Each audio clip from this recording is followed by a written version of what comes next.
অনেকে মনে করেন নিজের দলের নেতাকর্মীদের ভয়ে দেশে ফিরছেন না বিএনপি চেয়ারপারসন জনাব তারেক রহমান।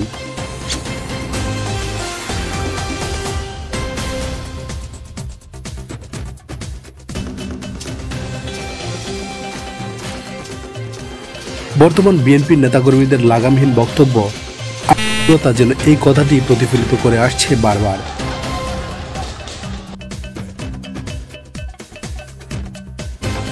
না আছে মানবতা, না আছে ভালোবাসা, না আছে সিনিয়র নেতাদের প্রতি সম্মান ও শ্রদ্ধাবোধ। এখানে যেন সবাই নেতা, সবার কাছে যেন সে নিজেই সবকিছু। দলের সিনিয়র নেতাদের কথা যখন কর্মীরা বা জুনিয়র নেতারা না শুনবে, উপরের কমান্ড না মেনে যখন নিজের মতো করেই চলবে, তখন বুঝতে হবে সেই দলটা আর দল নয়, সেটা একটি হরিলুটে পরিণত হয়েছে।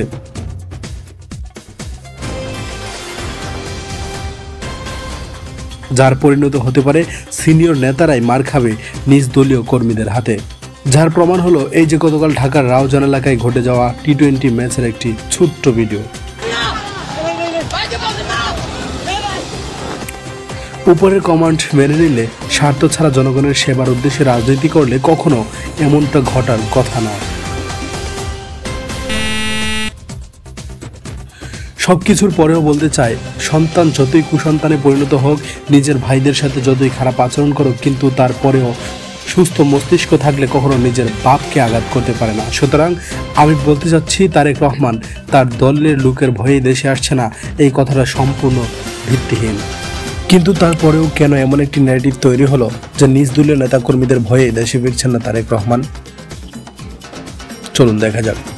চারদিকে যেভাবে দলীয় নির্দেশনার বাইরে গিয়ে বিভিন্ন অবৈধ কর্মকাণ্ডে জড়াচ্ছে কিছু নেতাকর্মীরা, এত বহিষ্কার, এত বুঝিয়ে, এত অনুরোধ করেও ভয় দেখিয়েও কন্ট্রোল করা যাচ্ছে না কিছু তৃতীয় শ্রেণীর নেতাকর্মীদের। তাহলে প্রশ্ন আসে, এগুলো কি আসলেই প্রকৃত কর্মী, নাকি বহিরাগত, নাকি সরিষাতেই রয়েছে ভূত? দেশে ফিরলে কোনো ন্যারেটিভ তৈরি করে কি নিজ দলীয় কর্মীরাই তারেক রহমানকে পাঠাতে পারে জেলে? আসলেই কি এই ভয়? এই কথাগুলো বলেছেন উপস্থাপক খালেদ মহিউদ্দিন বিএনপির এক নেতার সাথে একটি টক শোতে। আপনি যেরকম ভাবেন, আমি শিওর যে জনাব তারেক রহমানও একই রকমই ভাবেন। এই জন্যই উনি দেশে আসতেছেন না, তাই না? উনি মনে করতেছেন যে কোনো একটা গেঞ্জাম করে ওনাকে জেলে পাঠাই দিয়া। নিচের থেকে একটা কমেন্ট পড়লে বিষয়টা আরেকটু ক্লিয়ার হবে। দেখুন একটি ভাইয়ের একটি চমৎকার কমেন্ট। মূলত তিনি দেশে আসা নিরাপদ মনে করছেন না, মনে হয় সরিষার মধ্যে ভূত লুকিয়ে আছে। কারণ এত বহিষ্কার করার পরেও নেতাকর্মীদের শান্ত করতে পারছেন না। বাজারঘাট, খেয়াঘাট, ফেরিঘাট সবই তাদের দখলে। ফেরিঘাটে আগে যাত্রী ভাড়া ছিল 36 টাকা, এখন 40 টাকা, আরও 10 টাকা বেশি নিচ্ছে। এটা পাটুরিয়া ফেরিঘাটের ঘটনা।